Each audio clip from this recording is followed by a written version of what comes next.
Hello, and welcome to Dining with Death, True Crime Tuesday. You know, just when I think that I know most of what there is to know about the worst killers in modern history, as it always does when I think I know a little too much, life slaps me upside the head and reminds me I don't know anything at all.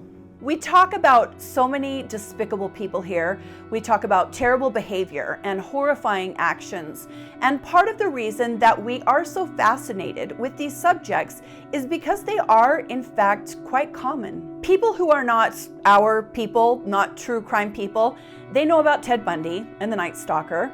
But when I talk to people that aren't into this kind of thing, I'm always surprised that they don't understand there are thousands of serial killers, each one as bad as the next, but some are worse than others, even if most people have never heard of them. You might not have heard of this man, and by the end of this video, you might wish you still hadn't.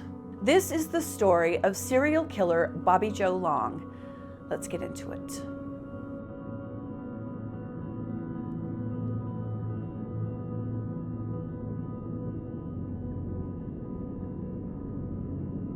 October 14th, 1953.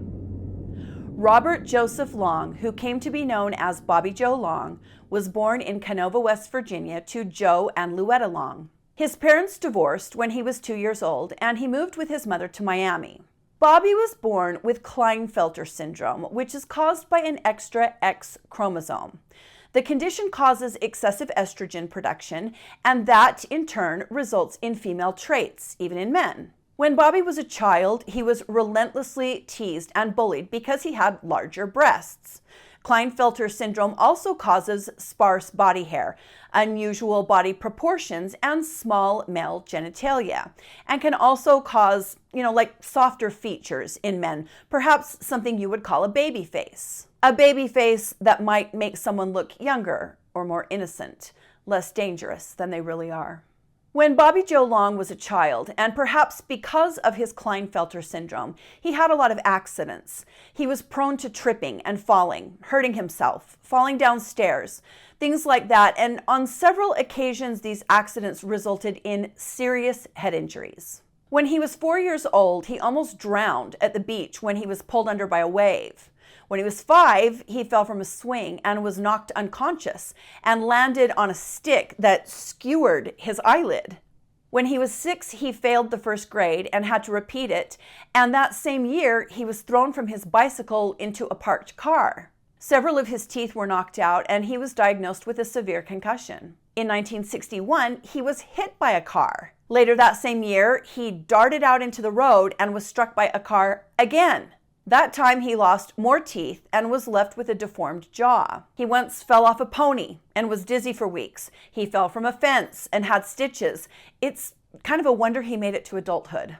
As most of you know, I'm sure, childhood injuries, especially frontal lobe injuries to the head, have become very prevalent in the discussion about what makes a serial killer later in life. Current studies now indicate that 1 in 4 serial killers suffered a moderate to severe head injury in childhood, or they had a childhood illness like meningitis that adversely affects the brain. You guys know I find this kind of stuff fascinating. I don't know me much science, but I like learning about it from people who do. And I'm sure, as many of you know this as well, serial killers tend to have very specific things in common. And something we see not all of the time, but man, so much of the time, is a dysfunctional or abusive relationship with the killer's mother. It can also be the father, but it is overwhelmingly an abusive or strained relationship with the mother. Bobby Joe Long's mother and father were not together, and his mother dated a lot, but she never kept a boyfriend for very long. She had a lot of men coming in and out of the house. And well, hey, if you're single, do your thing.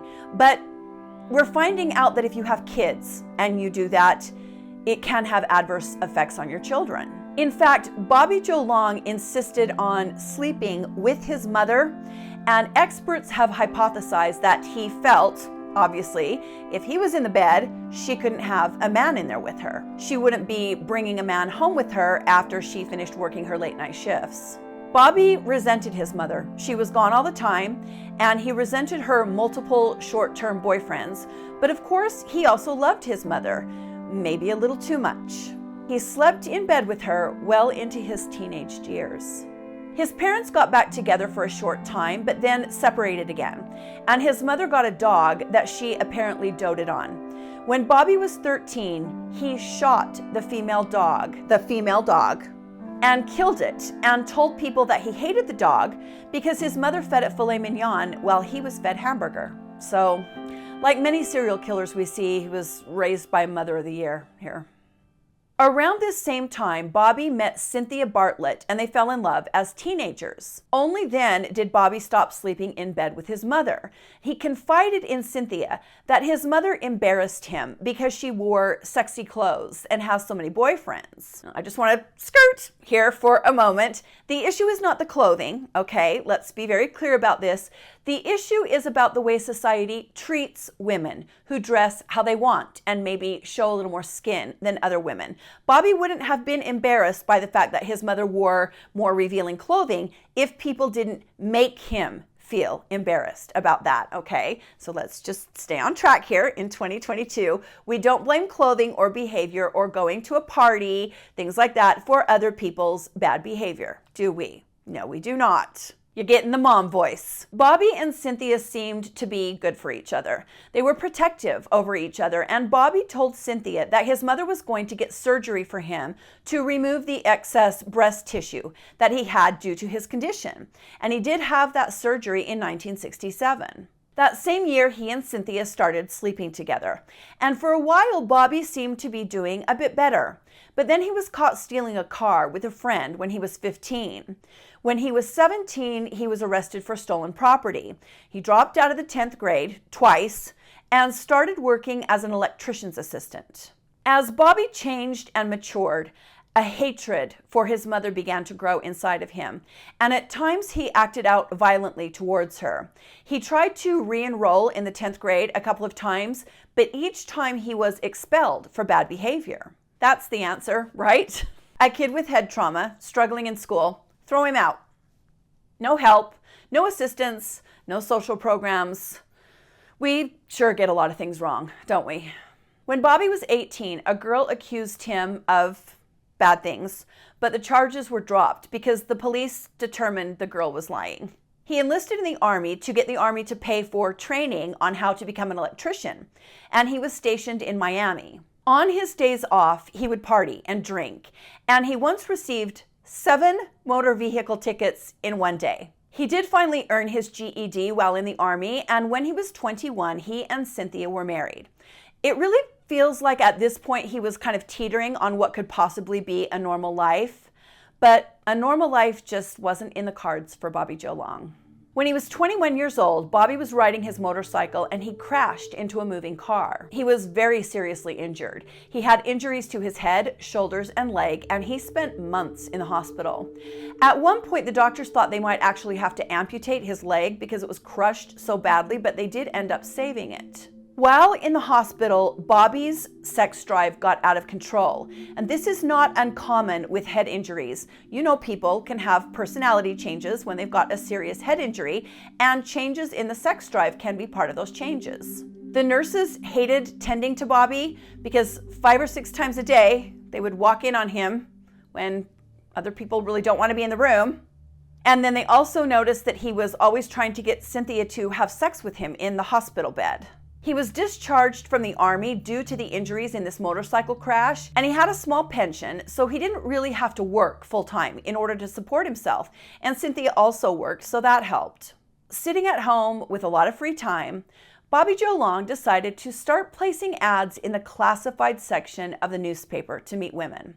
He couldn't get enough sex from Cynthia. He was really out of control in that manner, and Cynthia was also pregnant at the time. Their son was born in 1974, and that same year, Bobby was first arrested for verbally and physically abusing Cynthia. They had a daughter in 1975 and began moving around because Bobby couldn't find work. They ended up in Hollywood, Florida, and Bobby began working as an electrician. He even got an associate's degree from Broward Community College and worked briefly as an X-ray technician. In 1980, Cynthia had had enough, and she filed for divorce. Bobby was forced into a small apartment, and he was then fired at the hospital. He moved in with a friend of his, a woman named Susan Replogle. I hope I'm saying that right. And a few months after that, Susan accused him of assault. Again, police said there wasn't enough evidence to do anything to Bobby. But I guess Bobby didn't move out, and a short time later, Susan called the police again and said Bobby had pushed her down the stairs.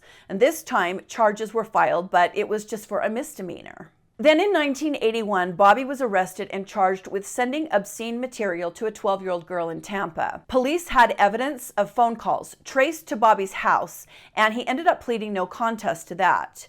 He decided to leave Florida and move back in with his parents, who were back together again and living in Kenova, West Virginia. What no one knew is that the things Bobby Joe Long had been arrested for were just the tip of the iceberg. Bobby Joe Long had been assaulting prostitutes in the Miami area for years.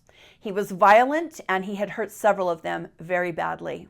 In 1983, he gets another job as an X-ray technician, and very soon, female patients start making complaints that Bobby is making them completely disrobe for X-rays on things like their arms and their legs, and he is, of course, fired. Why do I say of course? It was the 80s. I'm actually kind of surprised he got fired. He decides to move back to Florida, and again, he gets a job at a hospital. You always want to believe that medical professionals are just that, professional, but that is not always the case, and it's actually kind of terrifying. Bobby meets a woman named Elise at the hospital. They're co-workers, and they started dating. Elise was religious, and she started taking Bobby to church with her. She also insisted that Bobby pay his ex-wife some of the back child support that he owed her, and he did end up sending Cynthia about $4,000, a portion of what he owed. So here again, it sounds like there might be a little hope that he's doing better, right? No. He's found guilty of pushing Susan down the stairs a year and a half earlier, and this sends him kind of over the edge. He begins ranting and raving about the system and how much he hates these lying women and how the deck is stacked against him. Then he returns to court for sending this obscene material to the 12-year-old girl, and they give him 2 days in jail. He starts to realize, hey, nobody cares that I'm abusing women and girls. I'm just getting a slap on the wrist, and this makes him confident, and his behavior quickly begins to escalate. March 6th, 1984. Bobby Joe Long decides it is time to take his desires to the next level. He sees an ad in the Newport Richey, Florida newspaper placed by a woman who is attempting to sell her house. He calls the number listed in the ad and makes an appointment to see the home, knowing the owner will meet him there. While the owner is walking through the house with Bobby, he pulls a gun on her and forces her into the bedroom. He steals her jewelry and assaults her. Later on, interviewers and doctors will make a list of the assaults that Bobby committed and think this woman was probably about number 50. Elise, Bobby's girlfriend, becomes confused when Bobby starts giving her lots of jewelry. She knows what he makes at work and isn't sure where the money is coming from to buy this jewelry. Well, obviously, it's coming from the sex workers that he is hiring and then assaulting and robbing. For the next several weeks, Elise notices a change in Bobby. He has always been arrogant and had kind of a false bravado about him, but it gets worse. He's meaner than usual, and she starts to get concerned. Something is changing in this man, and she doesn't quite know what to do about it. March 27th, 1984. Artis Wick is working the streets of Tampa, Florida.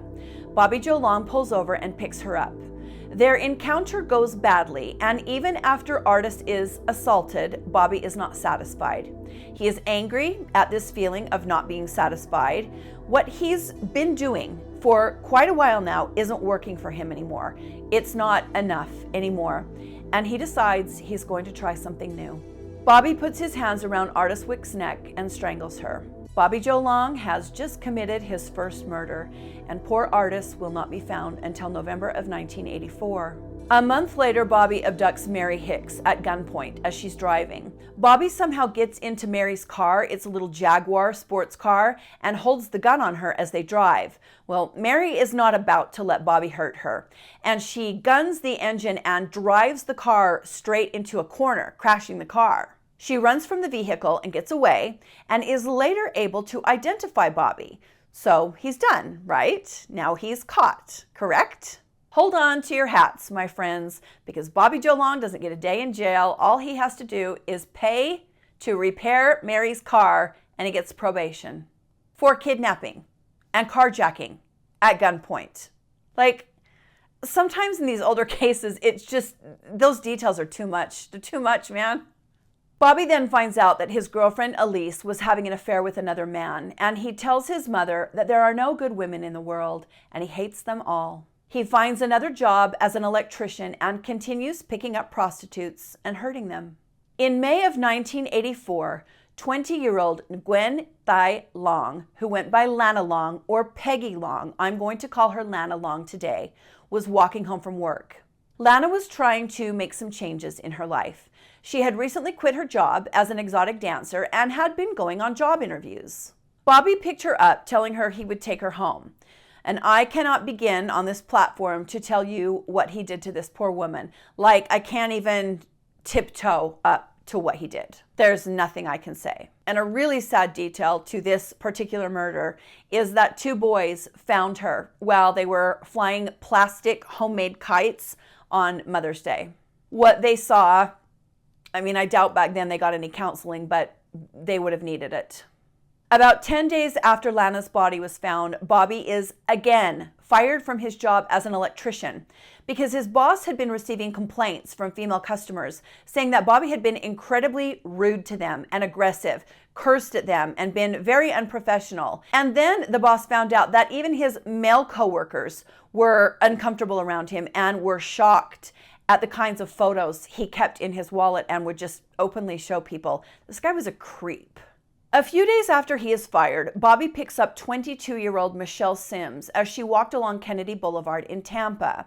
He takes her to a secluded area, just like he did with Lana Long, and does very similar things to her. Again, I can't even tiptoe up to talking about what he did. Michelle's clothing is strewn about the scene, and her white pantyhose are hung up on a branch and covered in blood. There is an olive green colored men's t-shirt, size large, laying near her body. Police noticed the similarities between these 2 women. They are both sex workers. They are both about the same age. Some physical similarities were there, and both were driven to similar areas. They were both in the same state of undress. They were both bound in the same manner and left in very similar, very shocking positions. At the site of Michelle Sims' body, police find some human hair.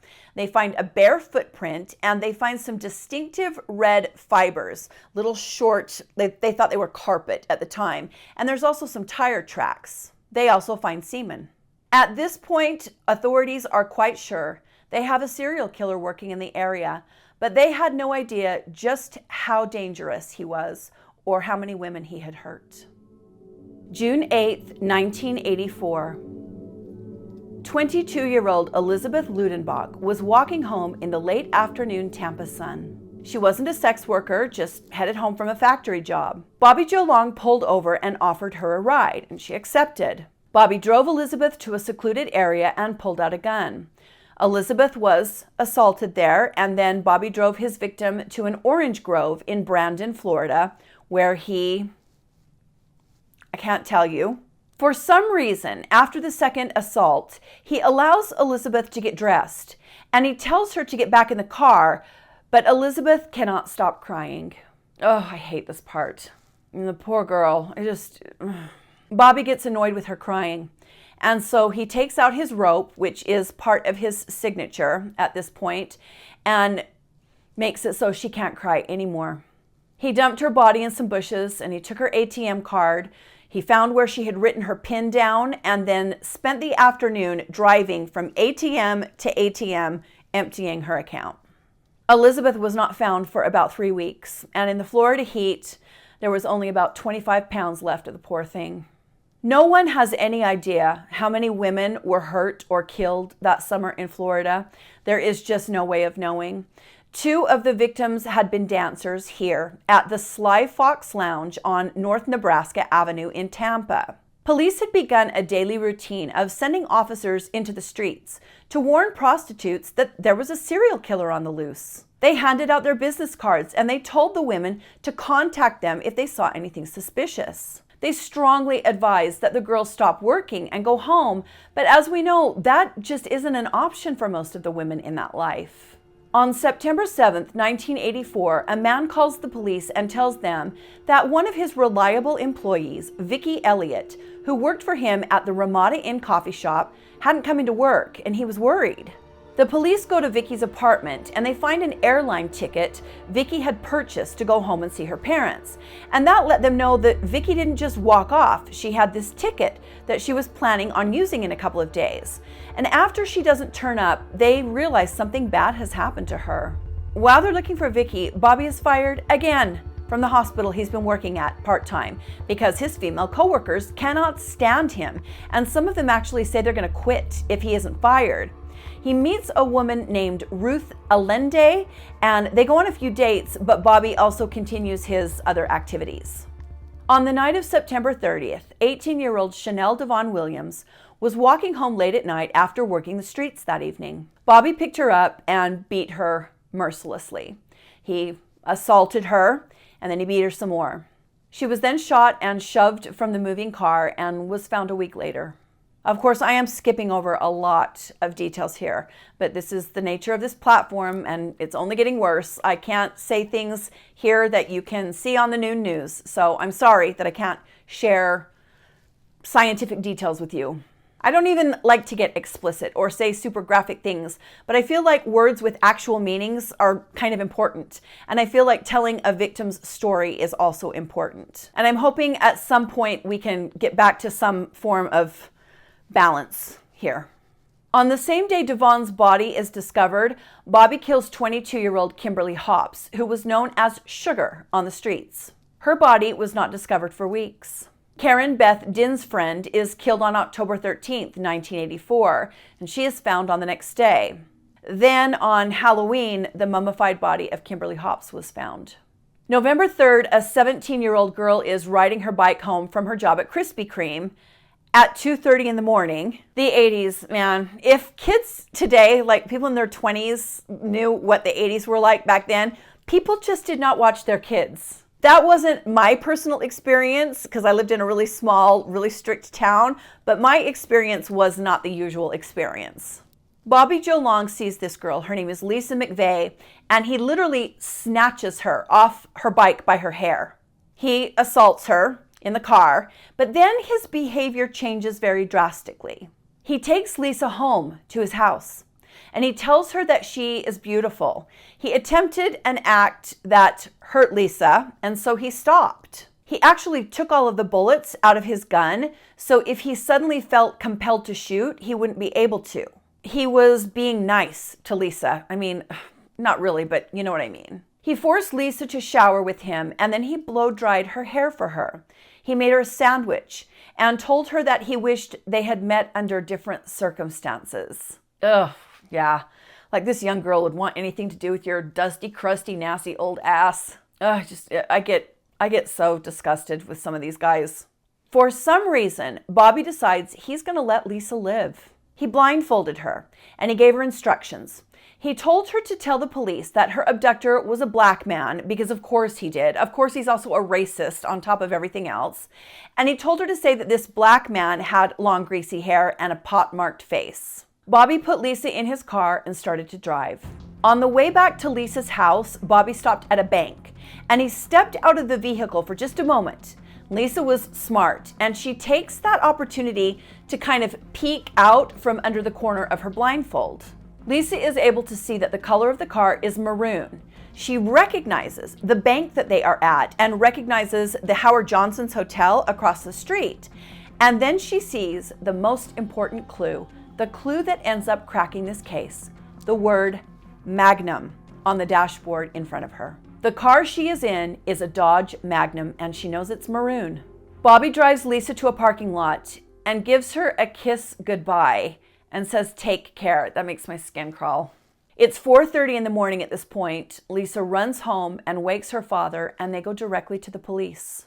The police begin an investigation, pulling records for all owners of maroon Dodge Magnums, and they also start pulling bank records. But in the meantime, Bobby kills 18-year-old Virginia Johnson and 21-year-old Kimberly Swan. Bobby Joe Long is terrorizing this area of Florida, and law enforcement cannot do anything to stop him, but 17-year-old Lisa McVeigh can. November 15th, 1984.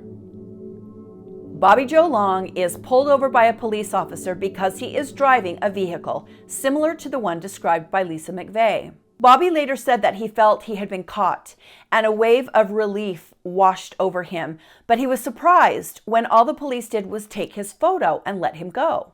Bobby Joe Long wasn't actually free of the police. They had started to watch him. They had information about his continuous firings and complaints, as well as his criminal record, and they decided to keep an eye on this kind of strange man. Just a day after he is stopped in his car, tests come back on the red fibers found at the Michelle Sims crime scene, and they match the carpet fibers that come standard in every 1978 maroon Dodge Magnum. Police show photos to Lisa McVeigh, and she immediately picks out Bobby Joe Long as her attacker. The cops rush to get an arrest warrant, and because they have been keeping an eye on Bobby, they know right where he's at. He is sitting in a movie theater, and although he doesn't know it, there are two undercover cops sitting right behind him. They follow Bobby from the theater into the parking lot, and on November 16, 1984, Bobby Joe Long is arrested outside that movie theater in Tampa Bay. As he is taken into custody, an officer asks him about the series of murders that have been uncovered, and Bobby replies, "I'd rather not answer that." They take Bobby into an interrogation room and begin laying out photos of the victims. At one point, Bobby said, "I think I might need an attorney." Now, for reasons that vary depending on who you ask, no attorney was ever called, and this would have some consequences down the road. The interrogation continued, and when it was over, Bobby Joe Long had confessed to all known 8 murders committed and discovered in Hillsborough and Pasco counties. He also confessed to a 9th murder, that of Vicki Elliott, a waitress that he had abducted. One of the interrogating officers asked him, "Why did you do this?" And Bobby replied, "That's my secret, and I'm going to take it to my grave." Investigators went to Bobby Joe Long's home. There they found a photo album full of pictures of women who had reported being assaulted. They found jewelry belonging to the murder victims that Bobby had kept as trophies and also given to his girlfriends. At that point, they realized that Bobby Joe Long, their serial killer, was also the perpetrator the media had dubbed the Classified Ad Rapist. I can't even say the title that they gave him here. But that's when they started connecting Bobby to not only the murders of the many, many women they had found, but to all of these R's. They had caught not only a serial killer, but the classified ads assaulter. Bobby Joe Long went to trial, and his confession was thrown out, mainly due to the fact that there were claims made that an attorney was not provided when Bobby asked for one. But even without the confessions, Bobby knew he was done. He was then tied to additional victims, including Artis Wick, thought to be his first victim. His attorneys reached a plea deal, and the trial went right to the penalty phase. Bobby was convicted of 8 murders and the abduction and assault of Lisa McVeigh, and he was sentenced to death. A lot of lives just gone right down the tubes because of me. You know, in one way or another. And it's not a good feeling. It's not a pleasant feeling. I'm not proud of anything I've done. And the worst thing is I don't understand why. I don't understand why. To show you how sick and evil Bobby Joe Long is, that clip there where he's speaking so plainly as if he's sorry, it's all an act. The cops know him, and they say he was the most arrogant, sick, cocky little POS you ever met. He never shed a tear. He never said he was sorry. And then, of course, he starts crying to the court that he's the victim of brain trauma. He can't be executed because he has seizures. It's cruel and unusual. Like, bro, we don't give a shit about your seizures. Like, give me a break. I'm not... Anyway, Chanel Devon Williams' uncle actually said to the press, he didn't give my niece any mercy, or thought, why should we give any to him? On April 23, 2019, Governor DeSantis signed Bobby Joe Long's death warrant.